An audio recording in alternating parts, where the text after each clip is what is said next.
Accessing agent files. Brian Sovryn. Early 21st century anarchist. Creator and host of the podcast Sovryn Tech. By the year 2021, the show would be instrumental in the downfall of various conservative ideologies in the government, helping usher in an incredible time. Hey, want to take a walk on the wild side and experience the bleeding edge of technology? Then get ready, because it doesn't get much more edgy than this. You're in for a wild ride. You're listening to Sovryn Tech with your host, the man in triple black, the golden stallion of the tech world, Brian Sovryn. He's got a huge brain. And now here's Brian.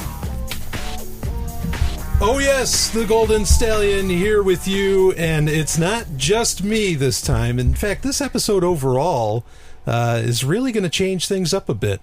So, might have had a false start. No, it's just things are bumping. Things are bumping? The studio's banging and bumping. Well, everywhere. I can't say that's an issue, considering that I am joined by two lovely ladies this episode. Of course, you just heard the lovely and hyper-intelligent Dr. Stephanie Murphy is here with us. Hello. And Paige Peterson. Hi. Of MaidSafe. Hi. This is so great. It's all her fault. It's all the bumping and everything. I is started completely it, her yeah, fault. Totally. Everybody was just dancing in here. It was really quite the thing to see. But anyway, so yes, thank you both for being on. This is really exciting for me. And me too. Yeah. And I'm going to change things up a bit, because there's not going to be any interruptions in this episode. It's still going to only be 2 hours long, but there's no ads, no hard breaks, none of that. I'm going to try out, I've wanted to experiment with this for a while, is what would Sovryn Tech be like with having multiple guests on?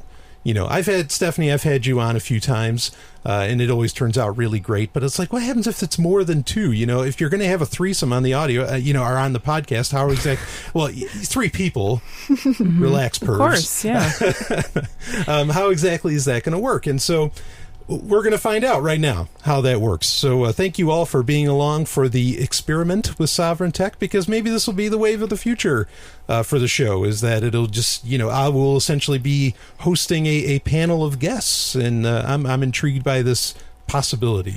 I don't know if you wanted to say this on the air, but you were calling it like anarcho-twit. Right? Yeah, that was kind of the idea. Is I was going to attempt to be the anarchist Leo Laporte. And see how that goes. And the reason... No. Leo Laporte is the statist Brian Sovryn. The other way around. That's right. Though, admittedly, he's actually used the phrase free market a multitude of times in the past few months, and good for him. So, I think he's a great host. He's take great. a lot of inspiration from him. Yeah, absolutely. And it's something, why this appeals to me to some degree is that I know a lot of people enjoy how passionate I get about things, but at the same time, I don't really like to get all that heated up all the time. I genuinely you want to don't. Outsource your passion to us? I'll let everybody else get mad. I'll let Paige get mad. Yeah, that sounds good. I can do that once in a while. I'll let everybody else just turn loose, and then I'll calm them down or something. I don't know. I don't think I've ever really heard Paige get mad. Do you get mad? What do you get? What makes you mad? Well, what makes me mad, other than the state and being delayed getting here by cops that just decide to go really slow in the middle of the highway. Oh yeah, you got cop blocked. I did you? get cop blocked. Yeah. Ridiculous how that works out, but yeah, oops, see, there I go hitting a this is terrible. But what things, is there anything that really pushes your buttons in a bad way? Well, in a bad way, I guess that way I can avoid it during the show.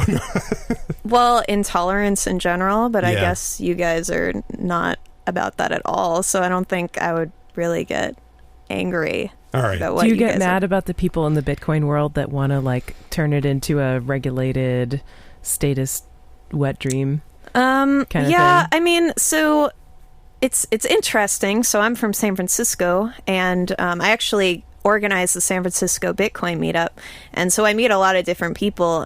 I can't say that all of them make me angry, but a lot of them are really all about just making a quick dollar and taking advantage of the community. And but there are a lot of them that do want to make money, but are also, on the idealist side as well.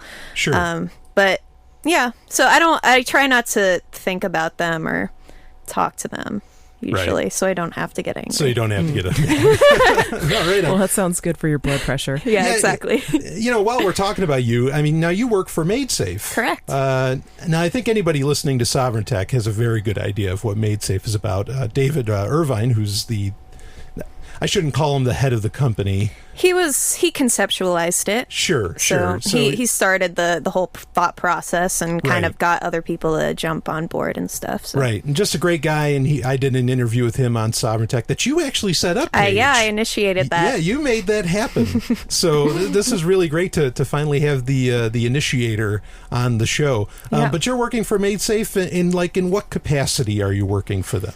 So it's still kind of being determined at this point, but my two basic roles are setting up this developer pod in San Francisco. So what MadeSafe is trying to do is decentralize the development of the core while also kind of creating communities that support people that are making applications on top of the network. So they want to create these pods, and obviously San Francisco is a really great place. So it's the first one that's kind of being worked on and being funded by the crowd sale that happened. And I'm also, since they are really busy setting up the test net and getting ready for that, they're kind of stuck in Scotland. And I'm the only one in the US. So I'm kind of going to be helping represent them. Like I spoke at the DC conference a couple weekends ago, and trying just to get other gigs in the US at least that I can travel to, that it's not too hard for me to get to. Sure. Cool. Yeah, so that's great. And now you would describe yourself as an anarchist, yes? Definitely. Okay, awesome. So yes, high five. Yeah. We're all wearing black here today, of course, which is fantastic. I better get rid of this skirt then, because it's not black. Oh, yeah. All right, lose the skirt. Get rid of it. Get rid of it. We don't need it anyway. So, there it goes. There it goes. Oh my. All right. Anyway, good thing this show's just audio. So we were all at PorkFest this past week. We're going to do a separate show about PorkFest and the DC conference. That's news to me, but I'm interested in that. Sure. Yeah. Our conference specials, until that one show got like 30,000 downloads, Brian, our conference specials were like the most popular Sovryn Tech things. Yeah, people have actually offered to pay for us to go to these things. Oh, seriously? Cool. I didn't know that. Okay. Send us to these things. We'll do a show about it. Yeah, sure. Or at least, they've offered to, a specific listener came up with the idea to crowdfund us going to these conferences. Right on. And he said he would, certainly help pay for it, and that other people probably would be very interested in that as well. So I like to make sure that we do these kind of post-conference things. But we all, by and large, I just want to get this out of the way. We all very much enjoyed PorkFest, yes? Yeah, definitely. We Great time. Yeah, fantastic time. And the DC conference was pretty good too. So. Yeah. Well, you guys left a little early. Yeah. We left so early that we missed the entire conference. We were there for like the 2 days before it, because we had to get to PorkFest. Like, it just was unfortunate timing that it overlapped with PorkFest. And I had really committed to doing, to bringing the stuff up to PorkFest for the first aid tent with free aid, which I volunteer with. So, I really wanted to make sure I was there on time for PorkFest. So we left like Saturday morning after the Bitcoin and the Beltway thing. Didn't really see much of the conference. My talk was at like 9:30 in the morning. That was kind of cool experience. But yeah, mostly we just went to that one party and not much else really happened. Right. And so, but Paige, you thought it was a good conference overall? It was good in that it was definitely like grassroots organized, and there wasn't, all these VCs and executive type people. Yeah, it looked like a great speaker list. Yeah. In terms of the organizing, I think it was kind of their first time doing it. So, next time will be better. But it came definitely off as a little rough, did it? Yeah, it was a little rough. Yeah. I got my speaking slot got moved a few times. Yeah. Well, like you said, first time around, I did hear even before it started that at least the numbers were so successful that they were going to do it again next year. So yeah, hopefully next year it will be better. Yeah. Well, Jason King, who organized it, love that guy. Actually, MK Lords did most of the organizing. Yeah, she did. But Jason thought of the conference and he got it kind of started. But he was running across America, so he didn't really have a lot of space to be able to handle, I guess, some of the organizational stuff. So so she was helping out with that. But he was saying that a bunch of politicians bought tickets for this conference because they wanted to know about Bitcoin or something, and it's in Washington DC. And then the speakers kind of started to get announced, and they were progressively anarchistic, like Jeff Berwick was giving a talk, and it was called Bitcoin, the bullet that will destroy the District of Criminals. And so all these politicians were coming to Jason King and saying yeah, sorry, we can't make it. But they still bought the tickets, so they were basically subsidizing. Yeah, this so they funded it. Good, that's fine. Win-win. Well, I didn't miss them. Yeah, exactly. Well, speaking of MK Lords, I need to get her on the show. She's great. She is good. Yeah. Very talented hula hooper. She's a talented interviewer too. Oh yeah, and she's very and writer. She did the flaming hula hoops, and actually she did during Bob Murphy's Variety show? Mm-hmm. Was it during that? She did a sequence, a performance with the hula hoop, and I was entranced. Mesmerized. Yes. That was wow. She's really great, and especially when she uses the hula hoops that are either on fire or have the LEDs going around, and it's just whoa. Yeah, boy. Yeah. I'll just say it is some of the hottest things I've ever seen someone do. Oh yeah. Oh yeah. We're not objectifying you. I know she doesn't. She's an anti. I think she's pretty into anti-feminism, but sure. She's got great things to say too. I'll just appreciate her for what she has to say and what she does. Too, oh yeah. No, she's a great hula hooper, here, but, wow. but also really smart and got her ideas in the right place as far as Bitcoin goes. And she's not all the way anti-feminist. I don't think. I think she's anti-feminist in a lot of collectivist ways that a lot of people think it's collectivist, but she actually does come from the left in terms of her background. So oh, that's interesting. Yeah, okay, I didn't know that. I've talked to her a few times about these things, and we end up kind of agreeing for the most part on everything. So I find that too. It's so weird. The label feminism almost means nothing now. It's a label that I've embraced in the past, but I definitely don't like the collectivist aspects of it, and I often really have wholeheartedly agree with people who call themselves anti-feminist too. So it's a real problem. What do you call it? If you want people to have choice and autonomy over their own bodies, if you are supportive of women being able to say yes or no to sex whenever they feel like it, whatever, and men too, and if you're supportive of anti-circumcision and birth freedom and those kind of things, but you don't want the state to pay for women's benefits or men's benefits or welfare in general or whatever. What do you call yourself? Right. Yeah, I can understand that. A lot of these terms, a lot of different terms, I find myself consistently steering away from, and there's people who complain about doing that even. It's you don't want to be labeled, that's ridiculous, what are you standing up for, blah blah blah. But if you have no label, how do you tell people what you're about in a succinct way? Maybe it's impossible.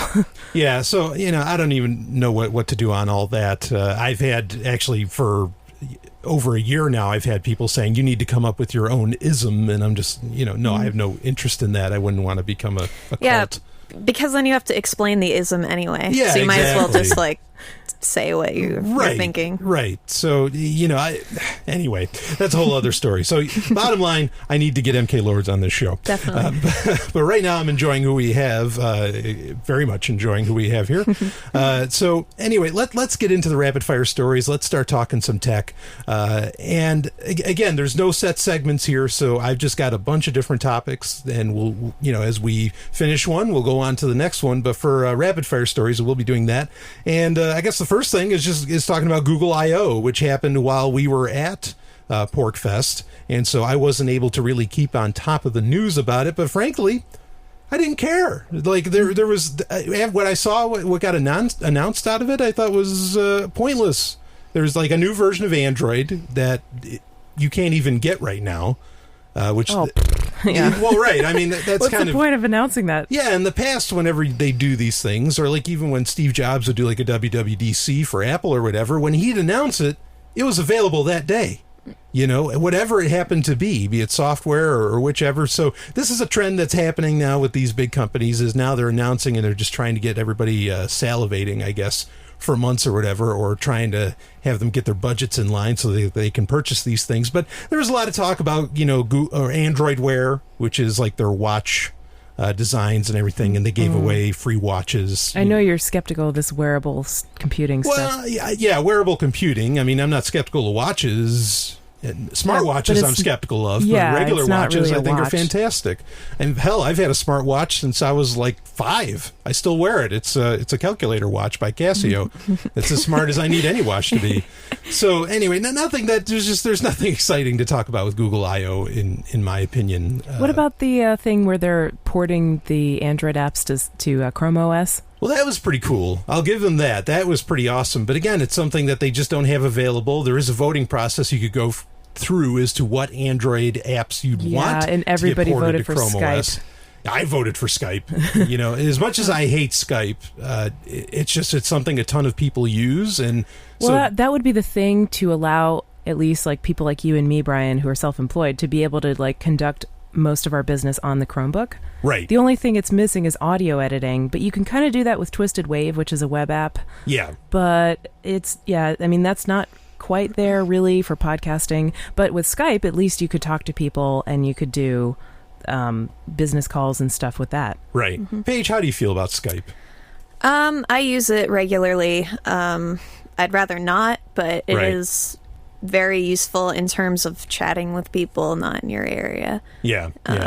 And just like, I don't know, being able to kind of use it as like a chat application as well, just like stay online on Skype and people can message you and stuff. So it is definitely useful for me. I'd rather not have to use it. I don't really use it on Android, my Android phone or anything. I just use it on my laptop. Yeah, so, I mean, this is the thing. It's one of those... Now, there is, like, abilities to use Skype, like the chat ability, not necessarily the VoIP or, the video conferencing or whatever that Skype allows. On a Chromebook, you can use Office Online. You figured out how to do that. If you use OneDrive Online, it actually lets you use that, which is pretty handy. So, but all the same, it'll be interesting what gets ported over. I don't know how all that's going to work. Yeah, I wonder how that's going to work because it seems like... a lot of the functionality. So I obviously used to work for Open Garden, which is a mesh networking application on Android.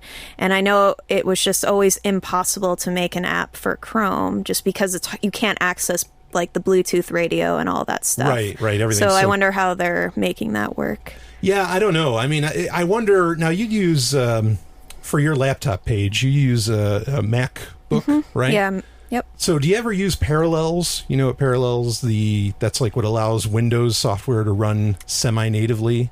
Yeah, I don't ever. Oh, okay. Nope. Okay. So yeah, I haven't used a Mac in a long time. Yeah. So I'm not sure how well Parallels works today. It used to be kind of clunky, but maybe it's gotten better, and maybe that's kind of the idea. They said it's a port, so that would mean it's not necessarily emulating, so it should run pretty fast. But anyway, that's about the only good thing, I guess, that came out of Google I/O. If you're a Chromebook user, and as I've said in the past, if you are, of the fatalist nature that you can't do anything against the NSA or whatever, then, if you want security, I always recommend using a Chromebook.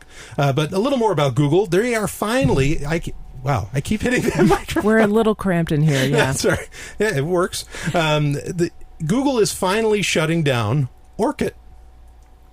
What's Orkut? Do you guys know what Orkut is? No. I can't remember, honestly. I remember hearing the name, but... Like 10 years ago, Google actually tried to create a social network. Oh, yeah. I mean, this is way before this is like in response to MySpace.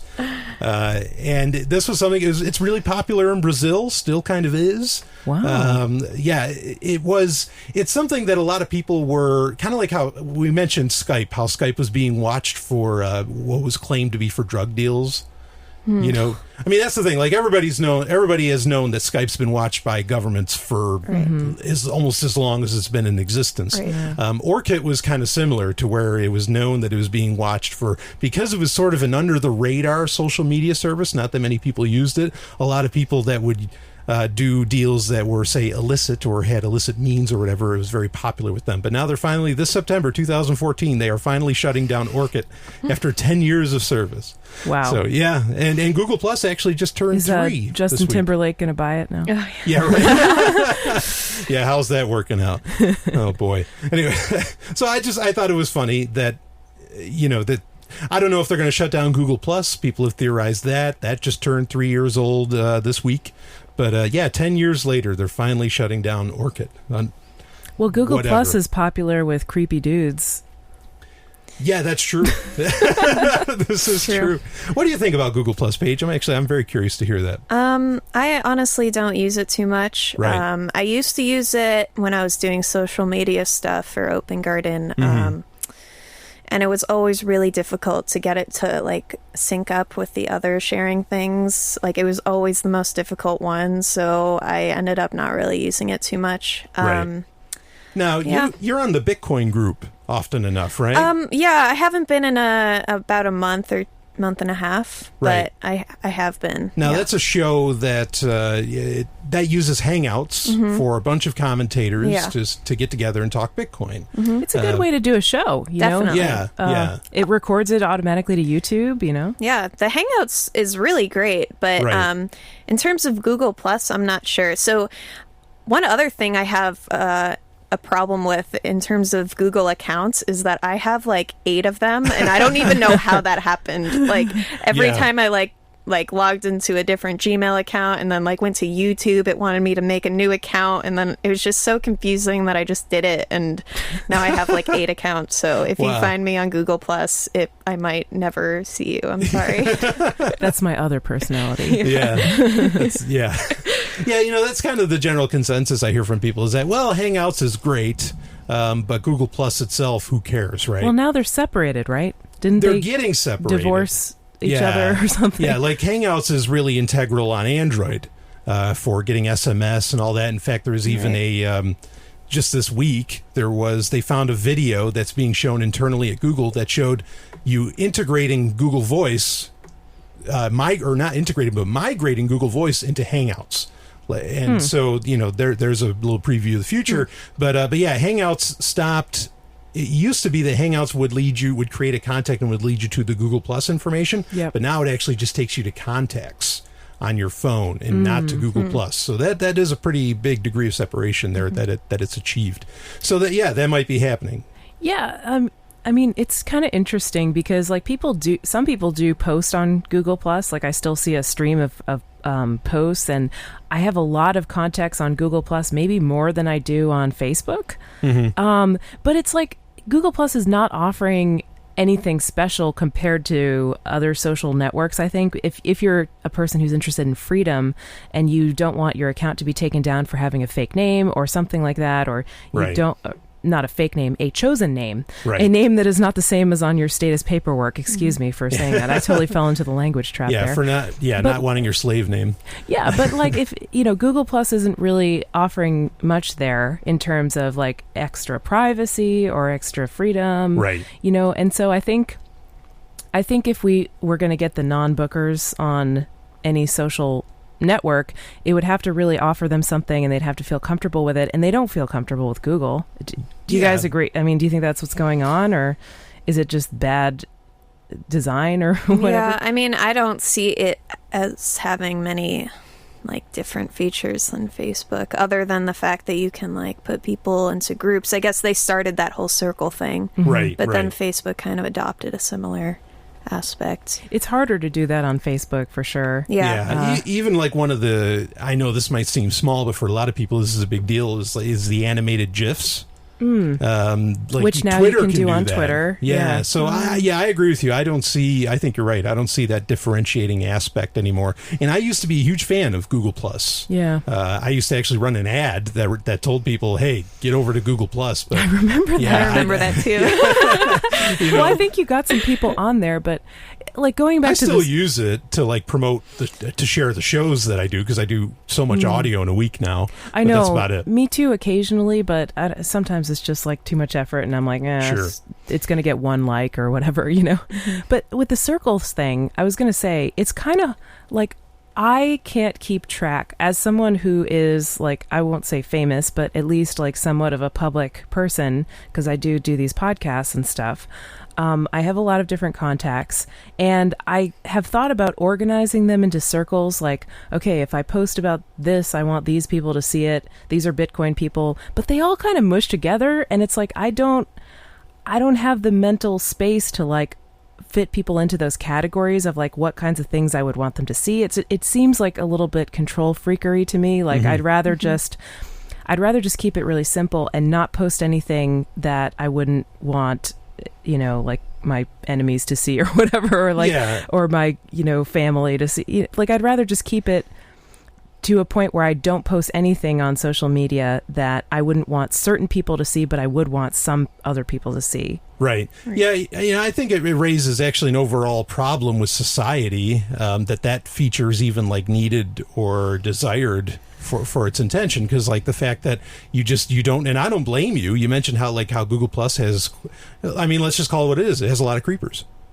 Yeah. Okay. I know people hate to have that term tossed around, but it hasn't happened recently. But what I'm talking about is like there was a period of time, definitely, maybe I could think back to a year ago, where almost every day I would get some message from some dude on Google Plus, just a random dude. Hey, what's up? And then like they would just incessantly, hey, like until, you know, I wouldn't respond, and they would keep going. And then sometimes there would be like dick pics, and sometimes there would be, and I would never respond to it. I would just block them, you know, as soon as I saw that they were messaging. But that would happen quite frequently. It hasn't happened recently, so maybe they have changed something with Hangouts or chat or whatever. But that was like what it became associated with Google Plus in my mind. Yeah, and it's a kind of an open secret around that, that actually women Other in general people have an issue. it. In various platforms have talked about that Google Plus in particular is an issue for that. But yeah, I mean, there's this overall, you know, you don't feel comfortable sharing every little thing about yourself, as to where, you know, you shouldn't feel uncomfortable, I think, about that. But I mean, it's okay. I think it's fine to have boundaries and walls. Well, of course it's fine, but you like, shouldn't the be... thing is, don't have the illusion that it's going to be private, you know, because somebody's going to find out. Like, if you want to share something with a subset of your social media contacts, then they could just tell someone else who's not in that circle, or, you know... Or reshare it. Yeah. To their friends, or you can do that on Google Plus. If someone shares something with a small circle, you can share it publicly. They give you a warning. They say this person didn't share this publicly. Are you sure you want to do that? But nothing stops you from it. So I don't know. I think like people want there to be that ability for privacy, or for only sharing certain info with certain people, but it's just not there. It's an illusion. Well, but you know, this is speaking of. The point I was trying to get to is that I think a lot of people feel like, oh yeah, I wouldn't share this, I wouldn't share that, you know, on social media, not because of what it takes or desire for privacy or whatever, but just in the overall sense that, you know, we live in a very conservative culture that doesn't allow for this sort of thing. And so I wanted to lead into, this isn't necessarily a science or tech story, but this is so exciting for me that I wanted to bring it up in Rapid Fire Stories, and that is that in New York City, it is now legal for women to walk around topless. Why is anyone asking for it to be legal? Why ask permission? Yeah, why ask permission? Right, but all the same, that's pretty great. Yeah, that is pretty great. Especially I wouldn't expect that, honestly. Especially in New York City. Yeah, exactly. Like San Francisco, where you're from, it'd be like, oh yeah, of course. They actually just banned nudity there. Did they really? Yeah, probably last year. Oh man. Yeah. That's talk about a topsy-turvy world where New York City lays out a freedom, albeit with permission, but then San Francisco says, no more. Well, I mean, I wonder, you know what I mean? Like, technically in New York, isn't it legal to possess cannabis, but it's not legal to display it, and so the cops will stop black people walking down the street, and they'll say like, "Hey, show me what's in your pockets," and then they're displaying it if they have some pot, and then that's like the stop and frisk thing, right? Sure, I don't know for certain if that's accurate. I just wonder how it is going to be. Like, are the cops going to get the memo? You know, because I could just picture them harassing some breastfeeding mom or just a woman who's walking around. Yeah, maybe. We'll see how that turns out. But I think it's fantastic that somebody, because this is the problem with these politicians, is that they're the ones that have these crazy notions that a woman can't walk around with a shirt off, or that people can't just be nude if they want, you know. And so it's just, it was admittedly, it struck me as, or I felt happy that at least somewhere the politicians are like, yeah, what the hell?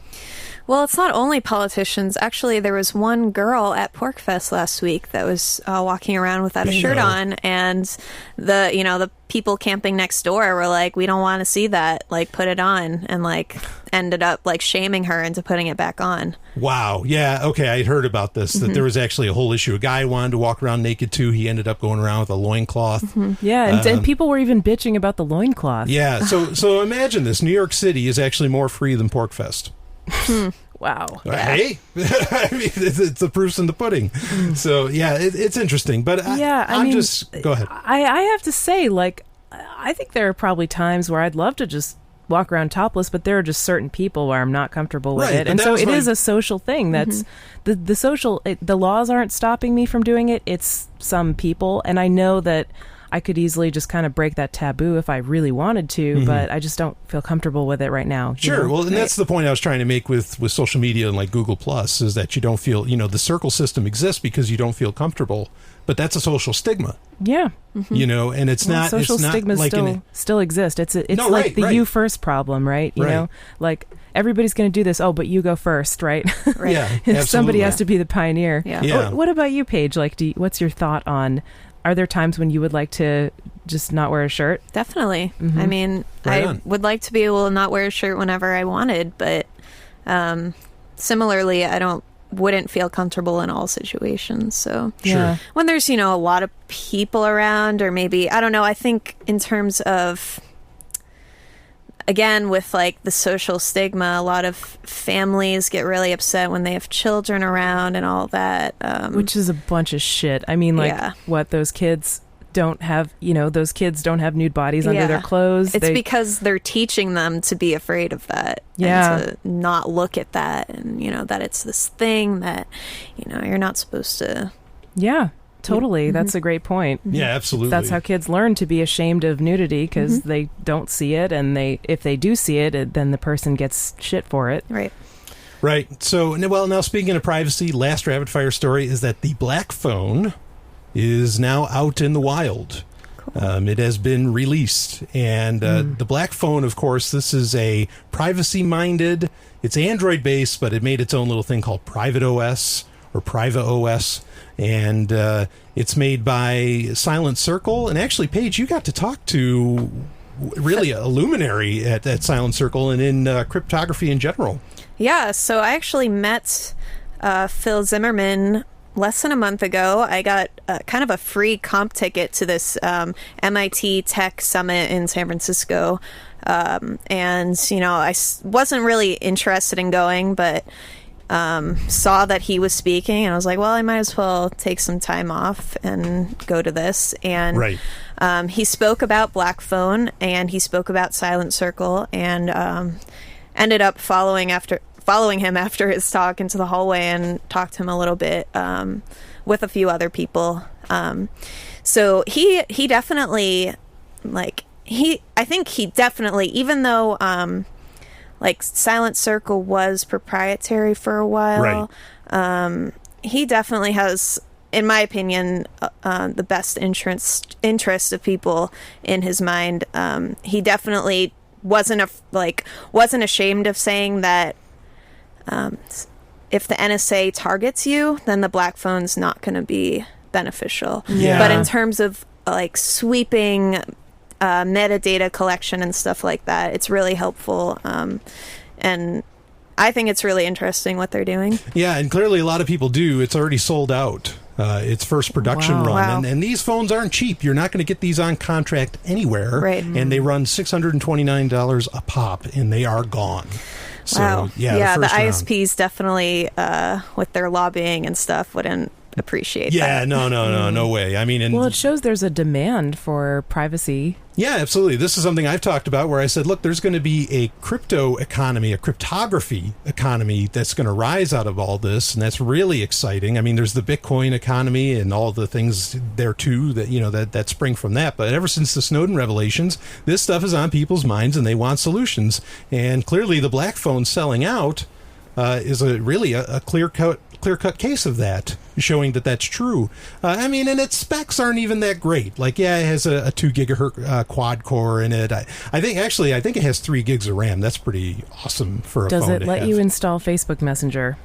That's actually an area where I'm a little confused. I'm not sure what part Google Play plays within it, but apparently the Blackphone can block certain aspects of like what an app can do. Oh, really? Yeah, Interesting. you can block individual permissions. Right. So, but since the applications are Android based, they still need that data.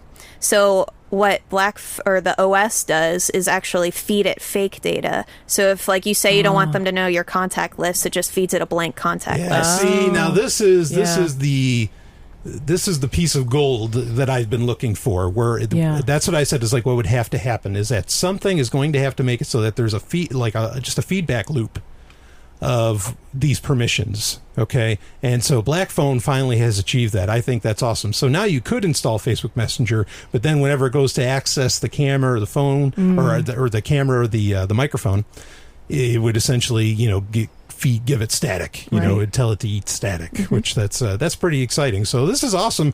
I'm tempted to grab one. I mean, again, I'm glad Phil Zimmerman said, Paige, like you mentioned, that, look, this isn't going to, if the NSA's after you, there's nothing you can do. And I agree with that. I think if you are targeted, you are targeted, just forget it. Yeah. Game over. Yeah. You should do a crowdfunding for that. Like, just tell your listeners, like, if you get donations and you get enough for a Blackphone, you will get one and review it. Okay, there it is. That's There's my idea. crowdfund. All right. No, you got to do Sovryn Tech Coin and do a crowdfunding. Absolutely not. It'd just be more accusations of a Jew creating money. No way. So anyway, but speaking about cell phone privacy or smartphone privacy, now we can get into our main stories, and we have a few to get through, and we still got plenty of time. So hope everybody's enjoying the show so far. We're really across the board, but that's fine with me. So there was the case Riley versus California, where the Supreme Court essentially said that no, police will need a warrant if they want to search your phone. What was the background of the case? Do you know the story behind it? Not entirely, but there has essentially been issues where, people, citizens, quote unquote, have claimed overreach in the matter. And so the Supreme Court actually unanimously, amazingly, so the entire Supreme Court said, yeah, you can't do this. Wow. You got to have a warrant.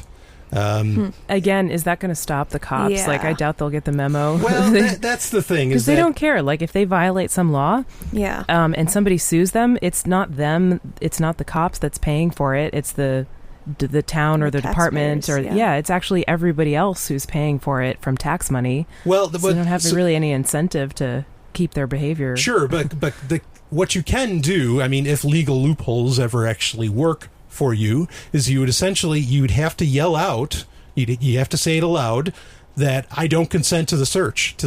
And as soon as you say that, honestly, anything they see on your phone, by law, again, they don't have to pay attention to the laws, of course. Then you're building up your case for your lawsuit. Well, yeah, but by law, it's inadmissible in court. Yeah. If you didn't consent to the search and there's no warrant. Yeah. So this is, I mean, I'm not going to, I don't get crazy and happy about a whole lot of political victories. I really don't. But I'm intrigued. And the amazing part for me was that it seems like the Supreme Court justices understood technology to some degree. In fact... well, they all probably have a smartphone. Yeah, right? I would assume just about everybody does in America anyway. But like Chief Justice John Roberts, he had a great quote where he said that, look, if somebody came from Mars... They would think a smartphone was part of the human anatomy. That is an incredibly important part of human anatomy. They're so used. I mean, Paige, how do you feel about this? Well, I guess I don't know. So I see a lot of violations from police being kind of near Oakland. They're generally pretty bad. Talk about a surveillance state. Yeah, Oakland exactly. Is king. Yeah. So I'm not quite sure that I would trust Oakland PD to abide by that. I think, maybe police officers just don't get the repercussions that, normal citizens, quote unquote, get. No, right. When a police officer infringes on the law, they don't go to jail. They get suspended with pay. Vacation. They get a vacation, essentially.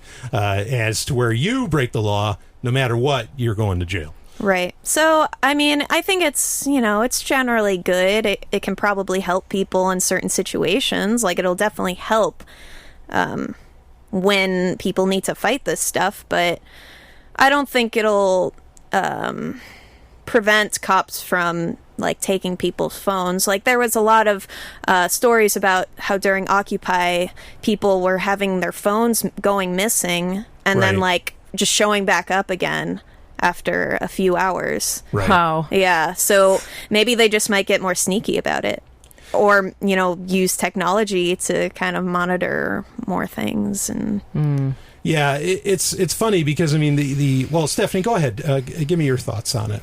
I pretty much agree with Paige. I don't think it's really going to stop them, and probably also people in general. Like, I mean, most people don't keep up with, like, the latest news at the Supreme Court. So if they aren't aware, if they don't know it already, if they're not, like, sort of tuned in to, like, hey, cops lie and violate people's so-called rights under the Constitution, then they probably won't be aware of it enough to know that you can tell a cop, no, I don't consent to you looking at my phone or taking my phone. No, it's true. A lot of people don't, know their rights for whatever those are worth. And I always that phrase is always in quotes because it's like, your rights don't come from the Supreme Court or the Constitution.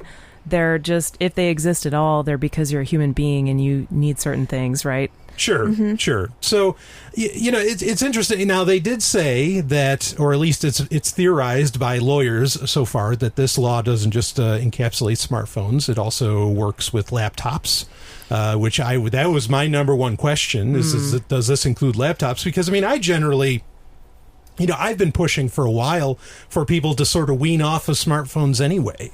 Yeah, because they're a lot easier to kind of have privacy violations and stuff. Oh, sure. I mean, and then you have, and this is something that this didn't even address, really. Maybe they feel comfortable with doing this now, with allowing you to have, you can't get your phone searched now because they're putting in, the same court is essentially ordering, or not the court, actually Congress is ordering, kill switches get put into all these devices to where they effectively become bricked. Yeah. Well, and the other thing about this is that, of course, if the fine print of this is not in that article probably, but this is not going to apply at the border, which is and also 100 miles in from the border, which is the Fourth Amendment free zone or whatever. Right. And that actually encompasses pretty much all of New Hampshire, a large amount of the land mass of the United States.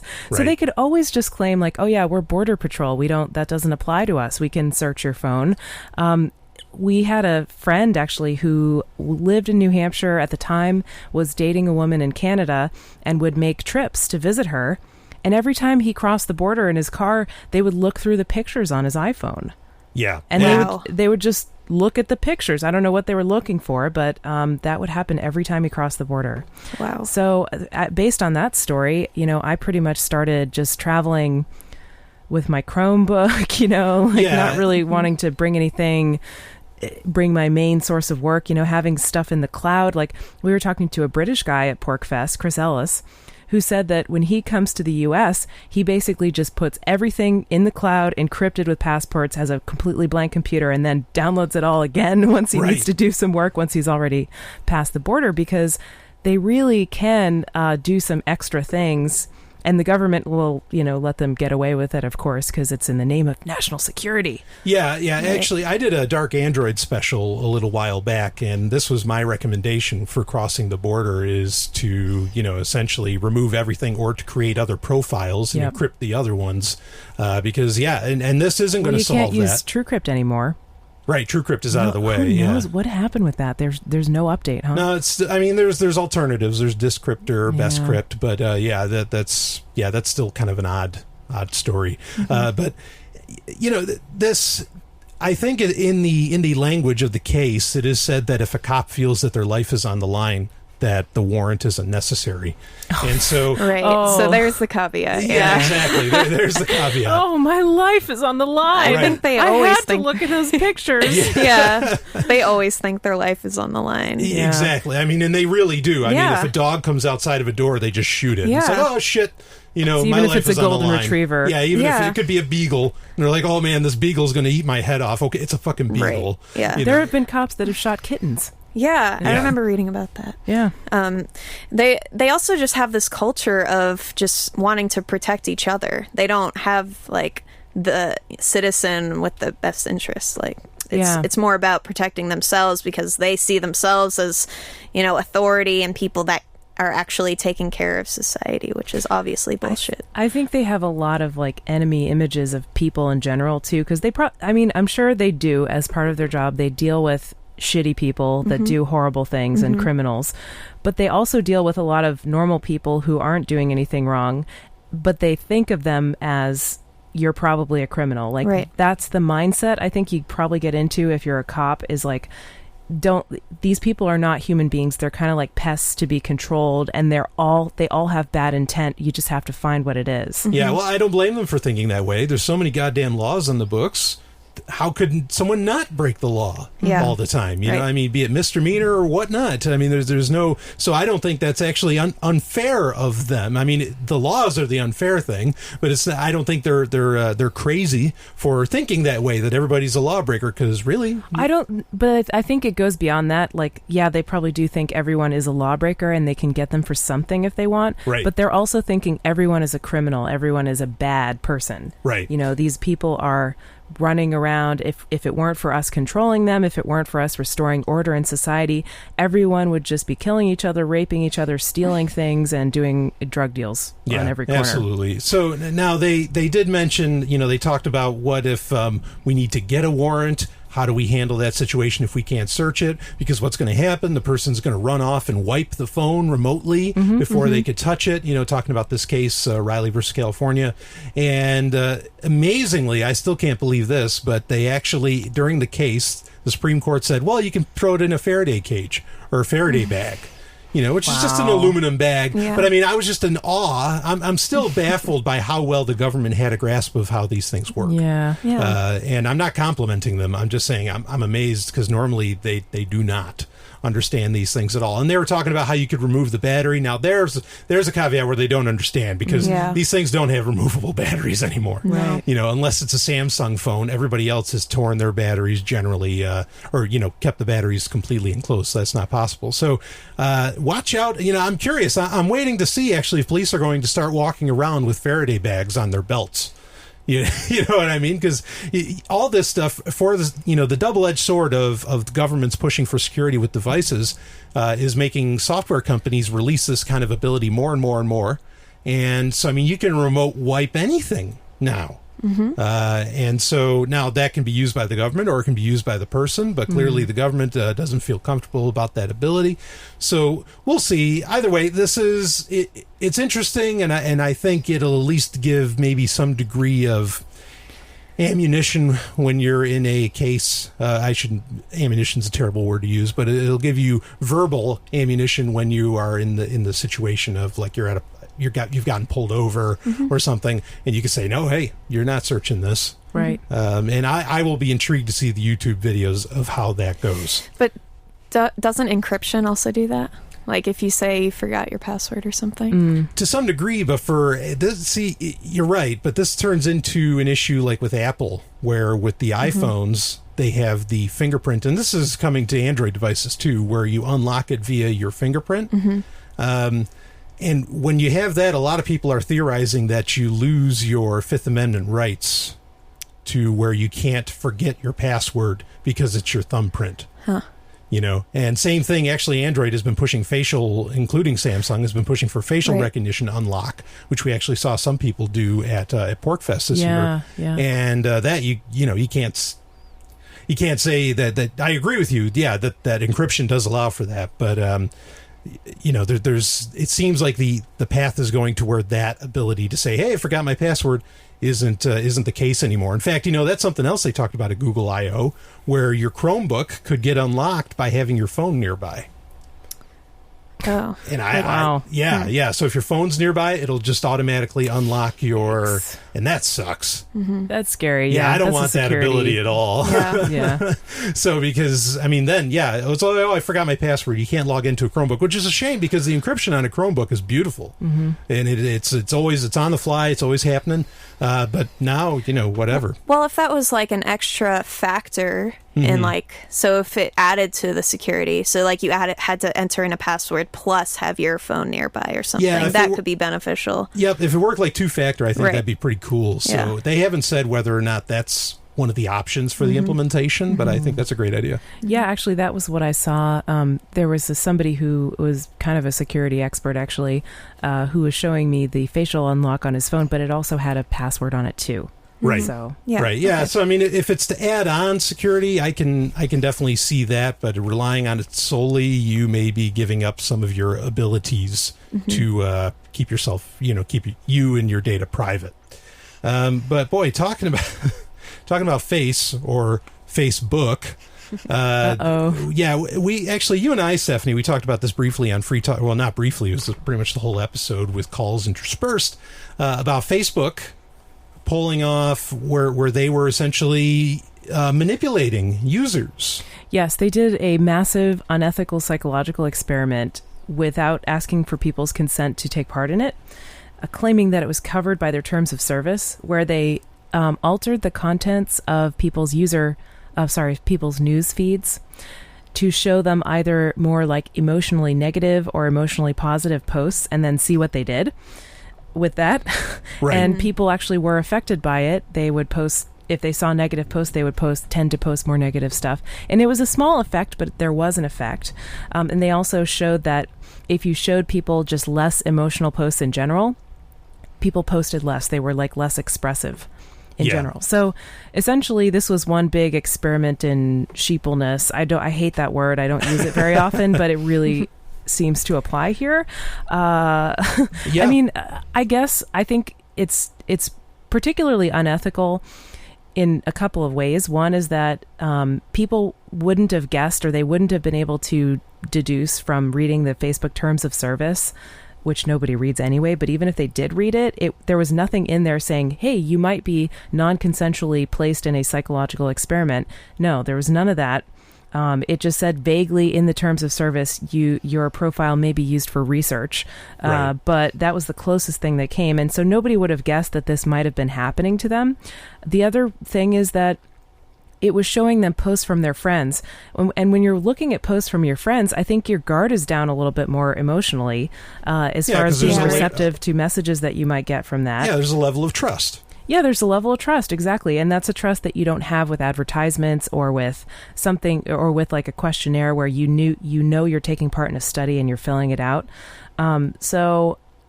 Of course, maybe that's good for the researchers doing the data, but they didn't ask anyone's permission for that. And people, maybe someone was really affected by it. Maybe they had a really shitty day because they saw that. Maybe they killed themselves. You never know. Right. Yeah, I mean, did you hear about this, Paige? I heard about it. I didn't look into it too much because I think it just came out like while we were all at PorcFest and stuff. It's just a few days old. Yeah. So I didn't look into it too much, but that's really frightening, and I'm glad I don't use Facebook. Yeah, I was just going to say, you don't use Facebook. I've been like checking on it like once a month just to see if I get tagged in pictures or something. Right. But other than that, I've stopped, and maybe this will trigger more people to get off. I mean, it probably will, definitely, but hopefully it's a lot of people, a significant amount. Yeah, those numbers haven't come out, but I think this is a big story. A lot of people are covering it. It was definitely the biggest thing on the mainstream media and wherever else. Didn't they sort of issue like a half-hearted apology too? Yeah, it wasn't even really an apology. It was just explaining more what they were trying to do. Yeah, it was pretty bad. Shit PR. I mean, like if they're studying people's psychological responses to things, they should know a little thing or two about PR.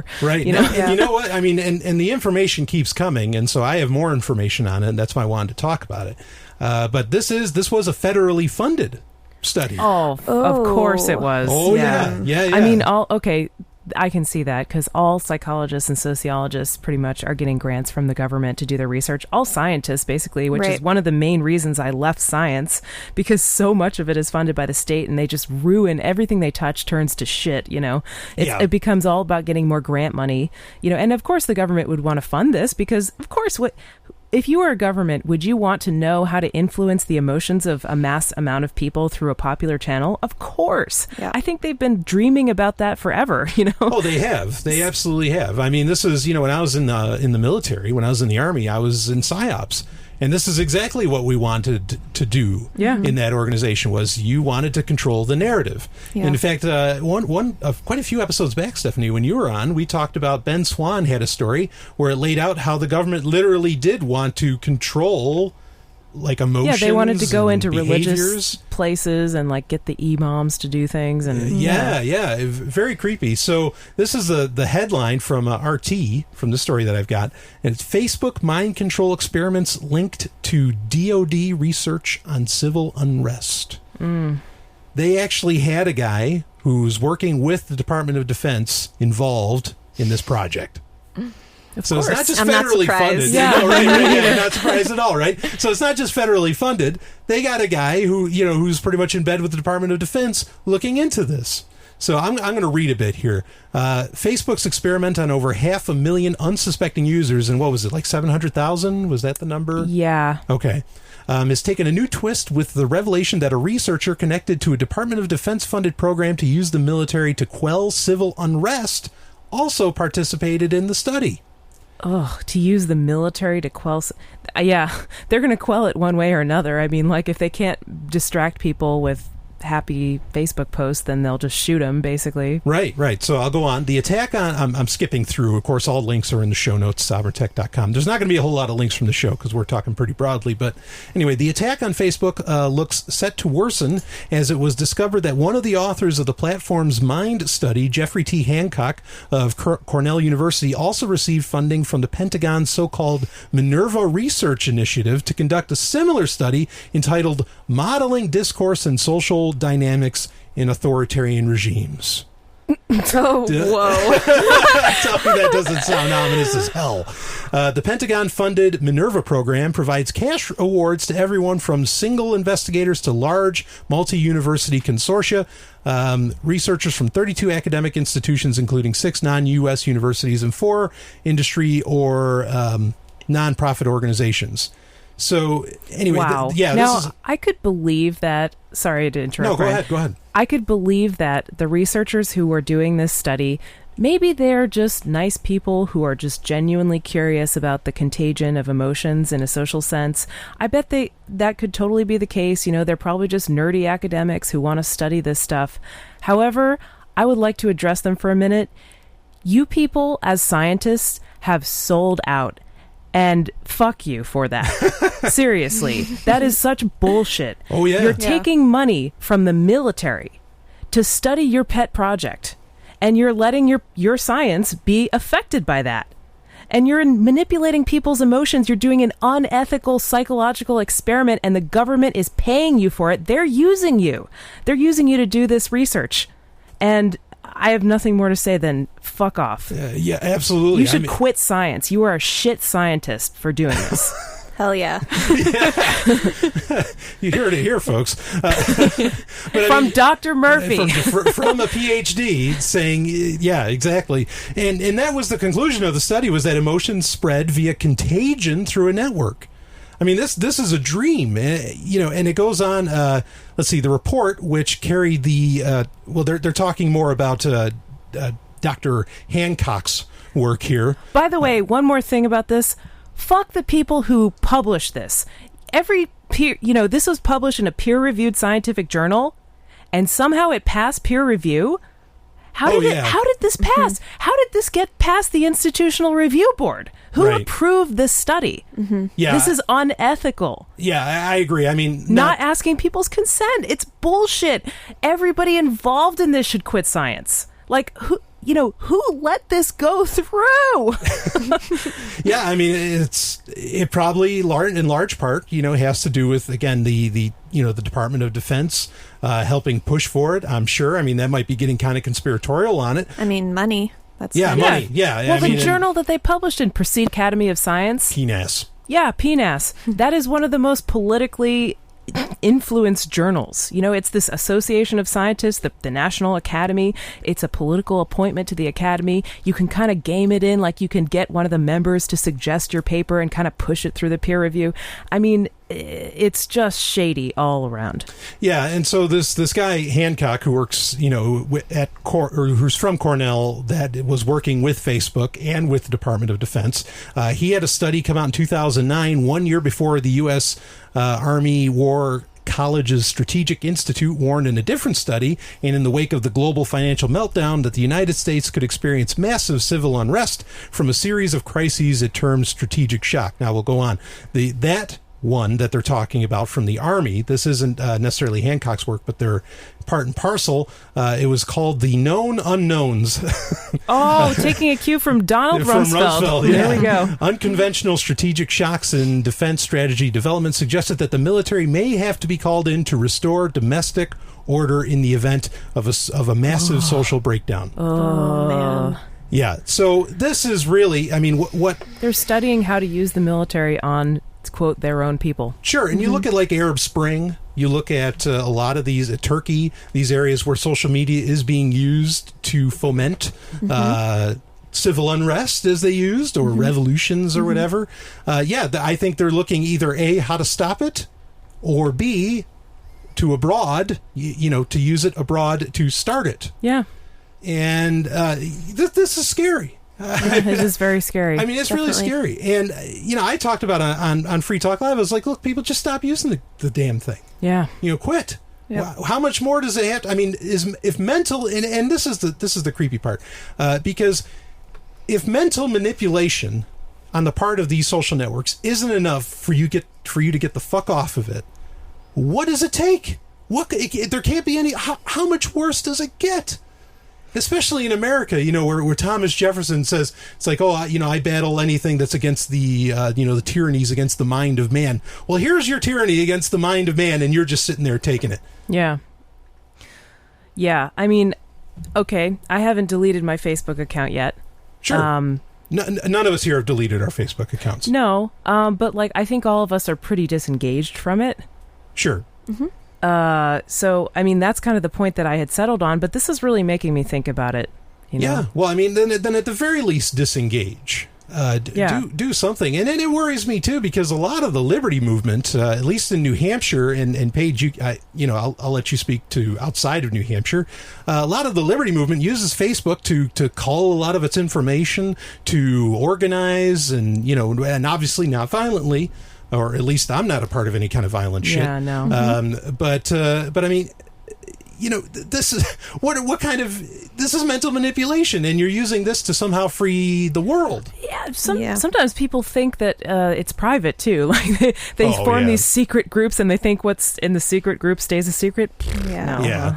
So I mean, Paige, how important is? I mean. I don't know if you want to call yourself a liberty activist or not. That's okay if you do. I mean. But how important is Facebook to your anarchist leanings outside? Well, it's not anymore, right? Because you don't use it. Right, I don't know. I'm not quite sure. But yeah, so actually, I know I've ran into, say, events that do their RSVP type ticketing systems through the Facebook events thing. Mm-hmm. So they'll want you to log in and RSVP through that. And then in that case, I just didn't go to the event and just didn't want to do it. That was back when I actually didn't have a Facebook account. Right. But in terms of liberty activism, I've actually, and just Bitcoin as well, I've found that meetup.com and Twitter are kind of the two powerhouses. Yeah. That I tend to use a lot and see a lot of people on. And Meetup's great because that's far more localized. Yep. And I like that aspect of it. I have to say I have connected with people on Facebook who shared political beliefs or whatever, or who shared interests.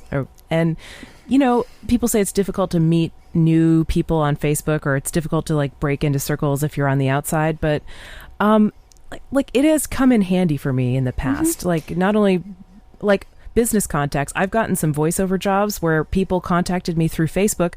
They wouldn't have known how to contact me otherwise.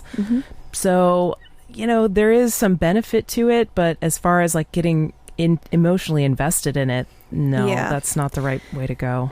And also so I actually didn't have a Facebook account for about a year. I think actually exactly a year. I kind of decided I'd join after a year anniversary. Honestly, just to be able to get in touch with people like you guys. Email can be really... Oh, God, we're bringing people to it. Actually, yeah. So there's like a handful of people that I went back to Facebook just so I could like get in touch with again. There's a couple of anarchists that actually use Facebook a lot, and I really like reading their posts, and they obviously can't do a similar length on Twitter or something like that. So those people need to get off, and then maybe other people will follow too. Yeah, I agree. I tried getting off of Facebook for a while, where I just stopped using it. I was using Google Plus, and I didn't feel, at least at that time. You didn't delete it though. No, I didn't delete it, and I think that might be the statement that needs to be made. But I was hoping that to some degree, granted this is very early on in Sovryn Tech's run, but I was hoping maybe I had some degree of force of personality to where maybe people would be like, oh, okay, well, he's over here. Or maybe they found my posts interesting, so they'd want to go somewhere else. But that really didn't happen at the time. But who knows? Maybe things have grown. I think you've never gotten the recognition or acknowledgement that you want from your posts. Well, you do post stuff, and you're always like, God, it's so interesting. It's so good, but nobody likes it. Well, everybody else's stuff is so fucking banal. It's so... I mean, it's like, what are you even talking about? It's like, oh, well, I had this tonight for dinner. It's like, well, that's fantastic. Pictures of food. Yeah, come on. And cats. But and cats. Oh, God. But you're right. I do get annoyed. And you know what? To make it worse is that people will come up to me, like at Porkfest or whatever, or at other places, and you've been there to hear this, Stephanie, where they'll say, man, you make the best Facebook posts that I've ever seen. And like... But they never click like. It's like, man, give me a little bit of a reward to let me know that you're at least appreciating the stuff that I'm putting out there. And I'm sorry, I'm going off on a tangent, but I mean, when you depend on other people for your dopamine, you may be disappointed. That's right. So anyway, I recommend people get off of it. Why don't we just like go ahead and organize a Quit Facebook Day? I love it. We'll make a Facebook event for it. Yeah. I'm not ready to delete my page yet, honestly. Maybe in like 6 months or something, to give people time, people that have pages and stuff to switch over. Right. I don't know. Just an idea. I'd like to see that happen. I would join it for sure. Hell yeah. So, all right. Well, maybe that's something we'll work out. But anyway, maybe able to gear up for that. Yeah. It's just, I mean, and you're right, Paige. Like the pages, Facebook pages have gone to shit because nobody sees those posts, and so it's not even really good for promoting or marketing anymore. Yeah, I mean, the algorithms on Facebook are terrible, whether they're mentally manipulating you or not. And this is the one last point I want to bring up about it, is that don't think Facebook is the only company that did this. Oh, no. They've all done it. Maybe it's in the past, maybe it's in the future, or maybe it's right now. But without a question, I mean, all these different various, social networks, or not even social networks, search engines, whatever, they all run on algorithms that could really do exactly what Facebook did in this instance. So and Google Mail, like people have known about that for a long time, but at least like that's a little more in the open. Like, they're showing you ads based on the content of your emails. Yeah, Google always seems to be a little more honest about what they're doing. A little. I'm not going to give them a whole ton of credit for anything. Well, one more word for these scientists. You're supposed to take a class on ethics. Like, I got a PhD in biochemistry, right, and I had to take a class about ethics. That was part of the PhD program. And part of that ethics training is informed consent, ethics in publishing. Like you don't approve stuff as a peer reviewer. You're supposed to screen out shit as a peer reviewer. Right. You're supposed to kind of police it a little bit. And I think there was just blatant failures all around on this. Do psychologists take the Hippocratic Oath? Which is do no harm? No, only medical doctors do that. Okay. Well, I think that should change. But psychologists should understand, the impact of unethical psychological research. Right.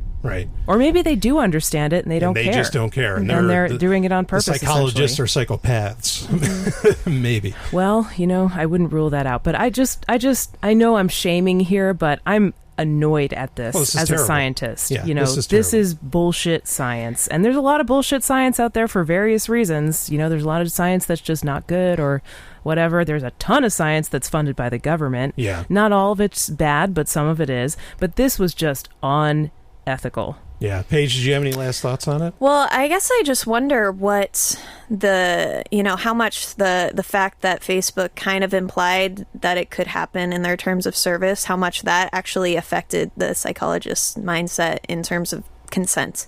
I think they legally Facebook was covered and that's all they cared about. Right, they didn't exactly. really care about people understanding what they were participating in or giving consent to participate. I mean, and this is like I was thinking of this example when I first heard about this. This is like someone walking into a hospital and getting misted with some virus that they didn't know about.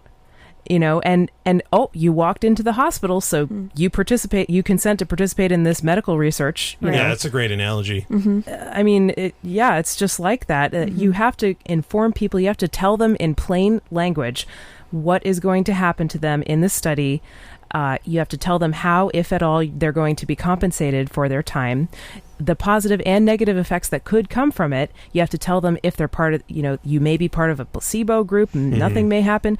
You have to really go through with them what's going to happen in this study, and they did none of that. Yeah. I mean, in the quote-unquote apology that they gave, was essentially just saying... we're sorry you feel that way, right? It's like the bullshit apology. The word sorry wasn't even really in it. It was just simply that, look, we're doing this to make Facebook better for you.